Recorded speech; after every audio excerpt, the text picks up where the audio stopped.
What if there never was a beginning? In Genesis 1:1, it says, "In the beginning God created the heavens and the earth." What if matter has always existed? Like matter cannot be created or destroyed. People say that God has always existed, but what if matter wasn't created and has always existed, and there was never a time when there was nothing? So the very first line in the Bible is wrong.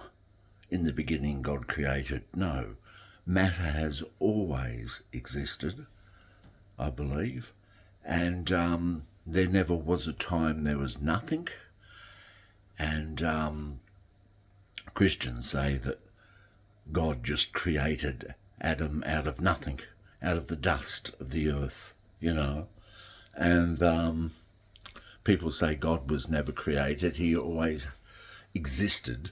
Well, why can't we do that with matter? Matter has always existed and never was created. And I want to give a big shout out to Bob Oakes and Lisa for giving me some information on Inanna, the goddess Inanna, rose from the dead. And apparently Baal rose from the dead too. So, the Canaanite god Baal rose from the dead, and Inanna, the goddess Inanna, rose from the dead too. In my last video, I forgot to mention those two. Inanna is a goddess, Sumerian goddess, and Baal, a Canaanite god, also rose from the dead. So a big shout out to Bob Oakes and Lisa for giving me that information. And for my last video on the Egyptian god Osiris rising from the dead and the Roman god Mithras. Yeah, so as I said, matter has always existed, but is forever evolving and changing. It's forever evolving, forever changing, and has always existed. And us humans think, because we have a birth, we have a day that we're born, and we think, well, everything has a beginning. No, not necessarily. All living things have a beginning, but the matter has always existed in one form or another. So the very first line in the Bible is wrong. In the beginning, God created the heavens and earth. No, the matter has always been around and never had a beginning. There never was a beginning, and there never will be an end, because life will change from one form to the other. Some life forms go extinct. Humans may eventually go extinct sooner than we think.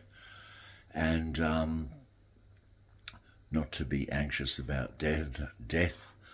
Don't be anxious about being dead, because you won't know you're dead. And somebody also commented on why I say I'm a practicing atheist. Well, they said, why do you call yourself a practicing atheist?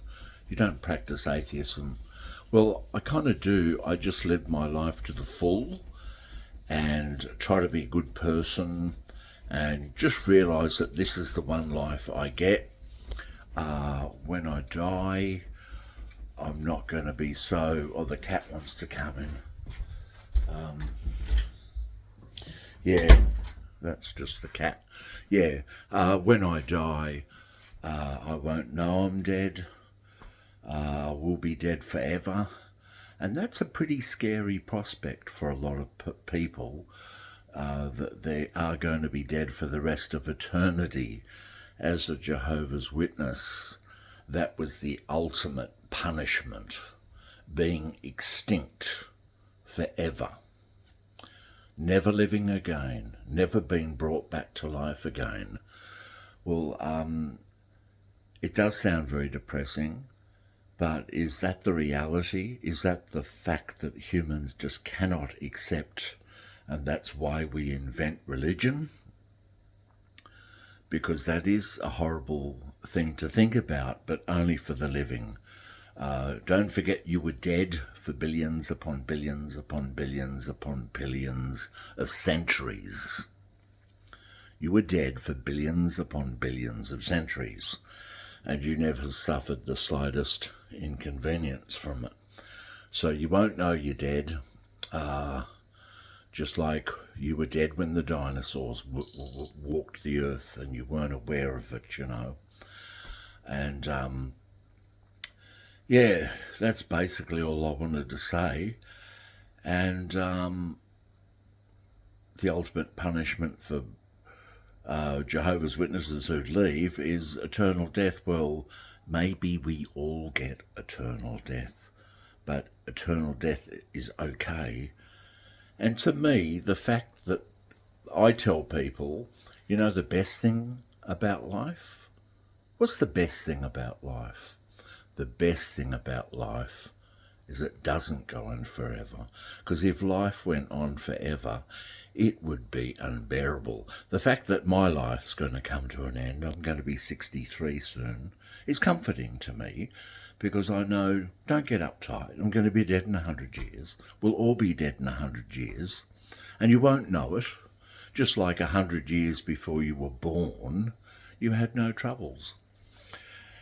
And I encourage you all to look at the YouTube 1840s photographs.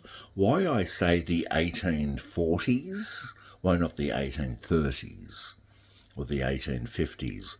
Well, the 1840s is the very first decade that we've got the whole entire decade on photographs.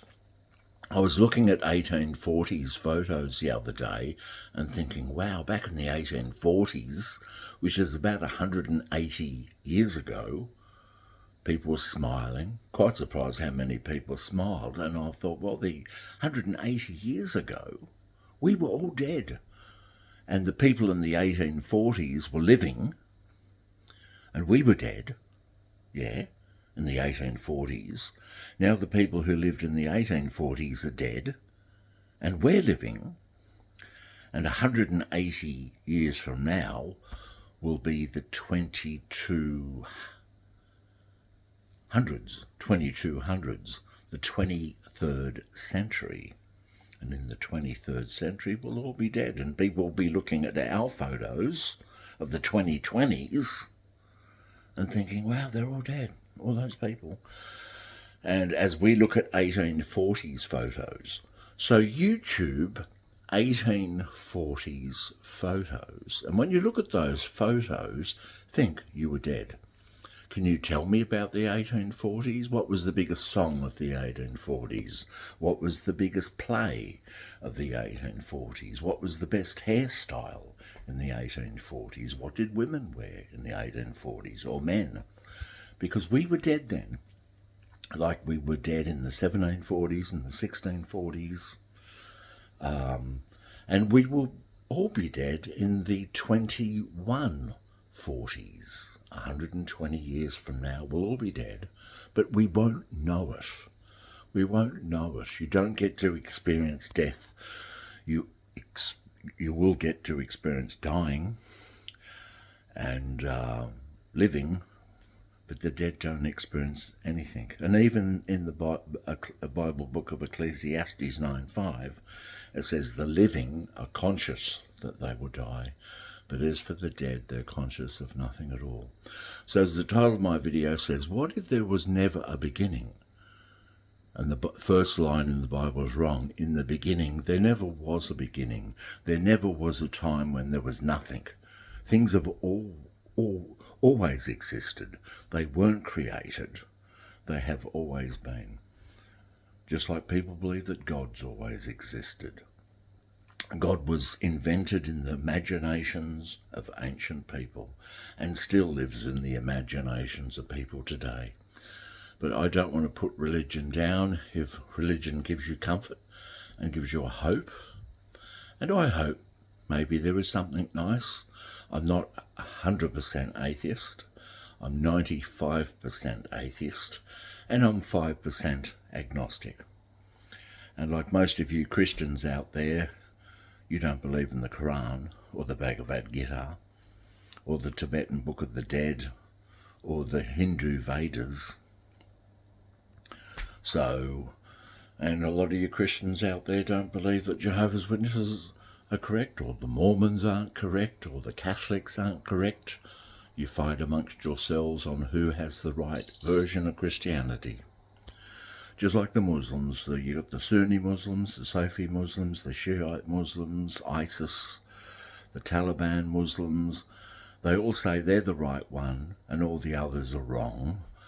And I'm sure it's the same in Hinduism, and I'm sure it's the same with all the other religions that man has invented throughout the centuries, you know.